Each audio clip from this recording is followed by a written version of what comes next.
everyone, this video is about the Phillips of IELTS reading passage, the story of silk. So without wasting much time, let's start with it.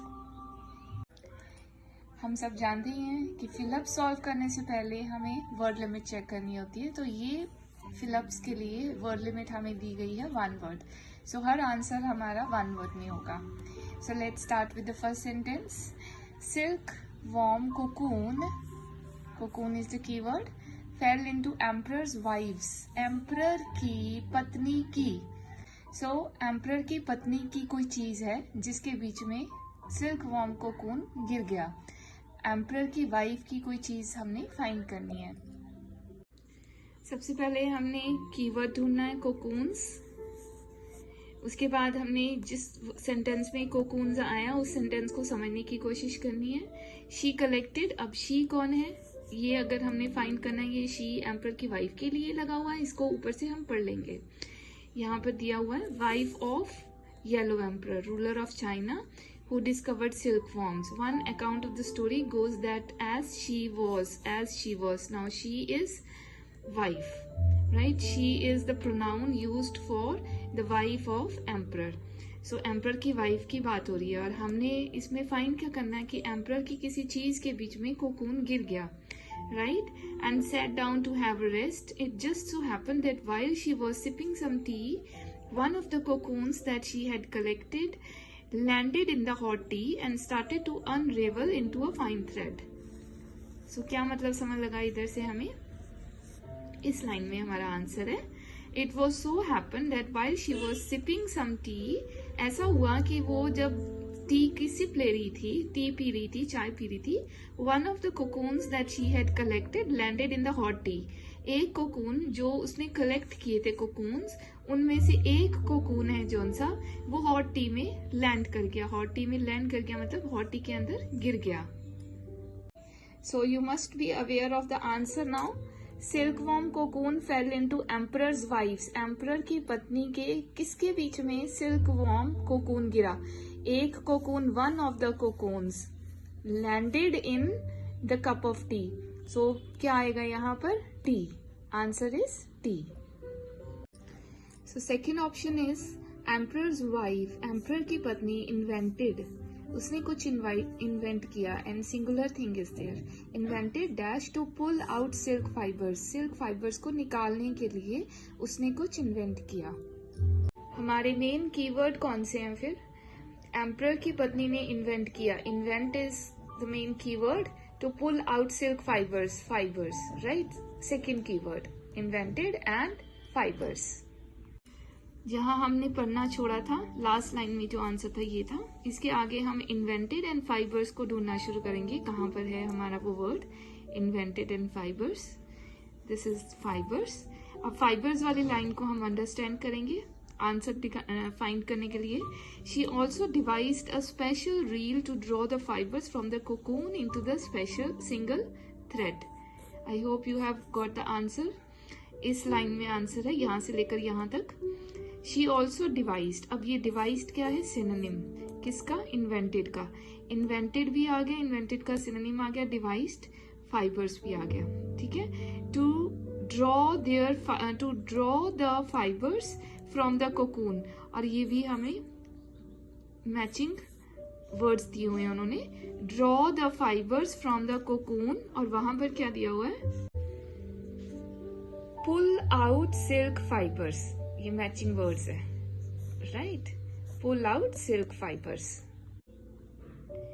Pull out silk fibres exercise में. और यहाँ पर क्या है? Draw the fibres from the cocoon, right? अब यहाँ तक आपको क्या लगता है क्या आंसर होगा यहाँ पर? Just find it out, think about that. So answer is reel. कि उसने इन्वेंट क्या किया? इन्वेंट का ही है ना क्वेश्चन कि उसने इन्वेंट किया. एम्परर की वाइफ ने ये इन्वेंट किया. क्या इन्वेंट किया? Devised a special reel. A भी आ गया आर्टिकल. एक चीज इन्वेंट की है, स्पेशल रील. अब वो रील कैसी है? This is adjective and this is noun. Main word क्या है? Noun. Reel, right? So reel is the answer. Statement number 3, only dash were allowed to produce silk. Keyword is produced, right? Allowed. सिर्फ dash को allow किया जाता था silk produce करने के लिए. अब हमारा प्रोड्यूस वर्ड वहां पर आया हुआ है एक्सरसाइज में, तो यहाँ पर प्रोड्यूस का सिनोनिम या सिमिलर वर्ड है फार्मिंग. फार्मिंग में ही प्रोड्यूस होता है ना, कुछ फार्म करते हैं तो मीन्स फार्मिंग करते हैं तो means something we produce, right? तो silk farming was solely restricted to मतलब सिर्फ यहाँ तक सीमित थी. किसके यहाँ तक? विमेन तक. मीन्स सिर्फ औरतें ही सिल्क वॉर्म फार्मिंग कर सकती थी. एंड इट वॉज दे किसके लिए लगा? विमेन के लिए. They who were responsible for the growing, harvesting and weaving. Grow आ गया, right? They were responsible for the growth, harvesting and weaving. सब कुछ सिल्क वॉर्म के साथ कौन करता था? Women. So answer is women.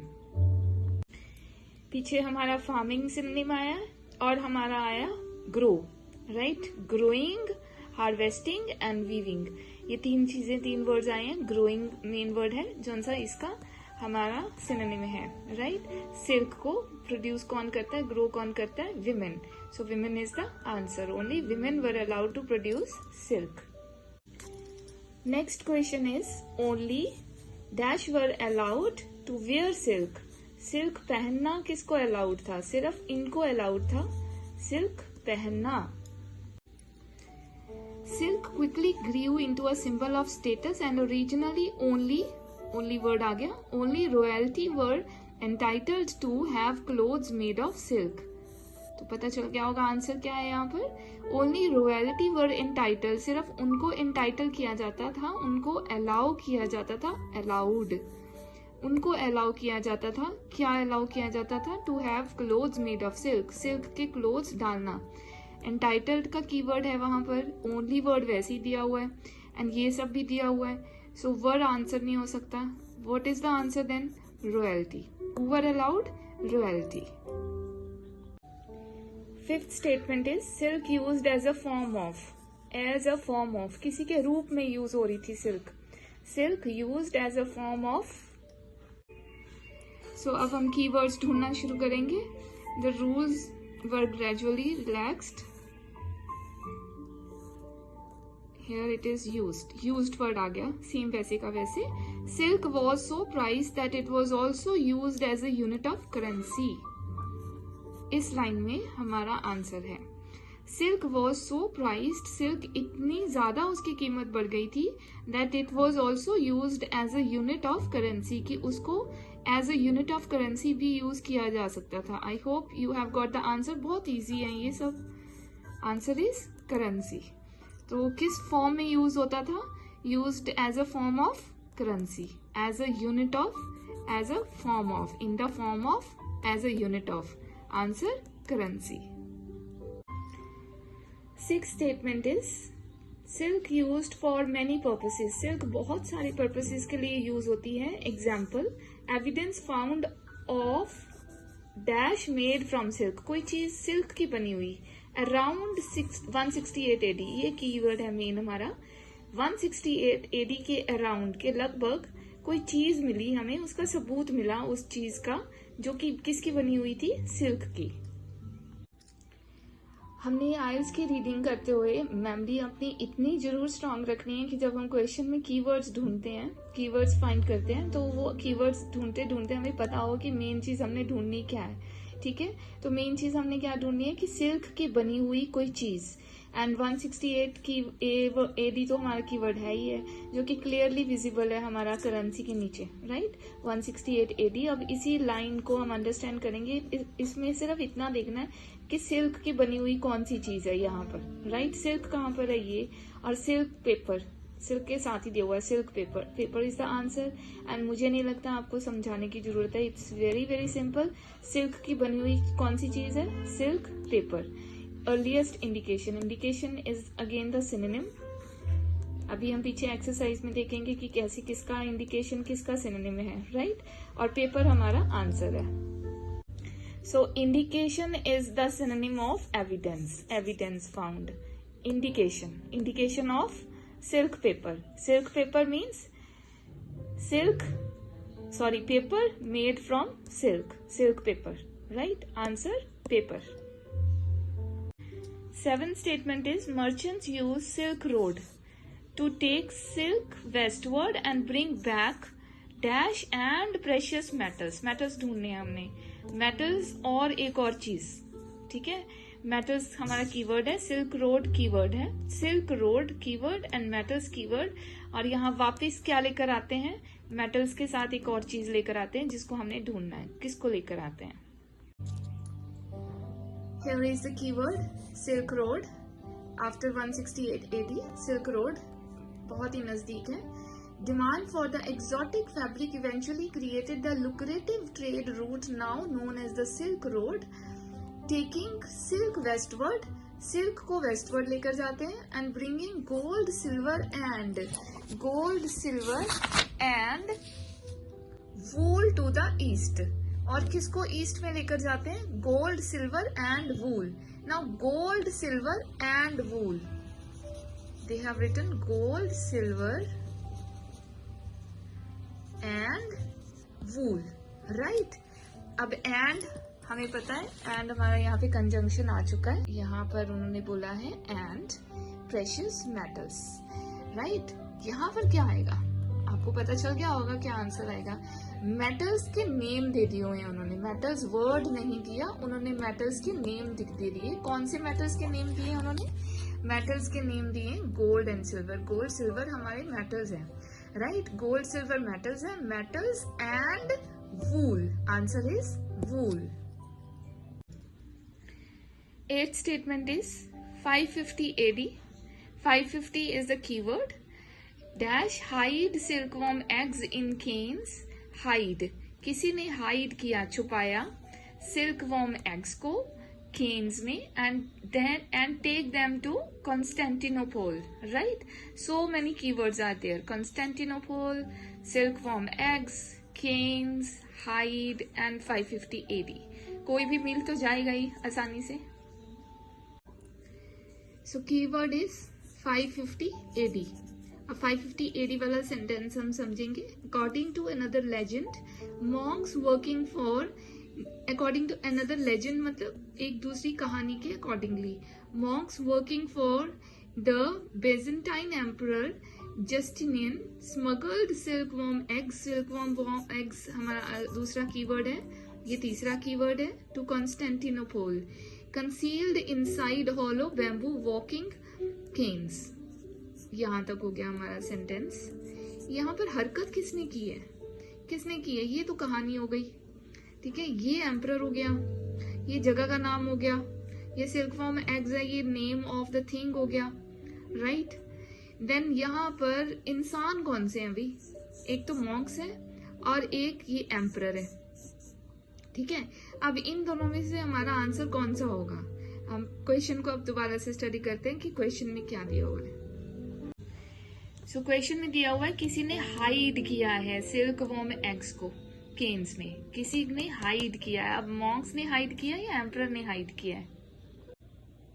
According to another legend, monks working for the emperor. Monks जो काम कर रहे थे किसके लिए? Working for the emperor. किसी एम्परर के लिए, बिजेंटाइन एम्परर के लिए काम कर रहे थे, ठीक है. वो मॉन्क्स ने किया जो किया, और वो तो उनके लिए काम कर रहे थे. इन्होंने तो कुछ नहीं किया, इनके लिए मॉन्क्स काम कर रहे थे और मॉन्क्स ने किया क्या किया? स्मगल करना. क्या है ये सिनोनिम? हाइड करना, ठीक है. उन्होंने हाइड किया सिल्कवर्म एग्स को. तो किसने? मॉन्क्स ने. Monks is the answer. Last fill up is 20th century. Again the keyword dash and other man made fibres. ये अदर वर्ड बड़ा इंपॉर्टेंट है यहाँ पे. अदर वर्ड, जिसने अदर वर्ड की तरफ ध्यान नहीं ना दिया उसका आंसर गलत हो जाएगा. And other man made fibres cause decline in silk production. Silk production के बीच में जो डिक्लाइन हुआ ना, वो किसकी वजह से हुआ? मैन मेड फाइबर्स की वजह से, ठीक है. तो कौन से मैन मेड फाइबर्स की वजह से? मतलब यहाँ पर and other man made fibres, dash and other man made fibres. यहाँ पर हमारा कीवर्ड आ जाता है 20th century. Then in the 20th century, new man-made fibers such as nylon started to be used in what that had traditionally been silk products such as stockings and parachutes. हाँ जी, इस लाइन में आपका answer है. क्या answer है, क्या समझ लगी आपको कि 20th सेंचुरी में new manmade fibres such as nylon started to be used. नए मैनमेड फाइबर्स को यूज करना शुरू कर दिया. कौन से फाइबर्स को, मैनमेड फाइबर्स को? एक एग्जांपल दे रखी है नायलन. उसको यूज करना शुरू कर दिया किस में? ये प्रोडक्शन में, स्टॉकिंग्स और पैराशूट्स की प्रोडक्शन में. इनको बनाने में इनके मैन्युफैक्चर में नायलन को यूज करना शुरू कर दिया बजाय इसके सिल्क के. ठीक है, पहले सिल्क को यूज करते थे, अब किसको यूज करना शुरू कर दिया? नायलन को. ठीक है, तो यहाँ पर मैनमेड फाइबर्स दिया हुआ है कीवर्ड. ठीक है, सच एज नायलन दिया हुआ है, स्टार्टेड टू बी यूज्ड. अब सेंटेंस का मतलब भी समझ लग गया आपको. अब क्वेश्चन दोबारा से अंडरस्टैंड करते हैं और फिर आप सोचिए कि आंसर क्या होगा इसका. So the question is 20th century dash and other man-made fibers caused decline in silk production. Silk production के बीच में डिक्लाइन कौन से फाइबर्स ने किया? मैनमेड फाइबर्स ने. एंड अदर मैनमेड फाइबर्स मतलब यहाँ पे क्या आएगा? यहाँ पर नायलन आएगा, क्योंकि वहां पर उन्होंने एग्जाम्पल दी हुई है. वहां पर उन्होंने सच एज नायलन दिया हुआ है. सच एज मतलब कि मैनमेड फाइबर्स की नायलन भी हो गया और नायलन जैसे और मैनमेड फाइबर्स. इसका मतलब ये है नायलन जैसे और मैनमेड फाइबर्स ने डिक्लाइन किया सिल्क प्रोडक्शन में. So I hope you have understood why the answer is nylon, right? Thank you so much for watching the video.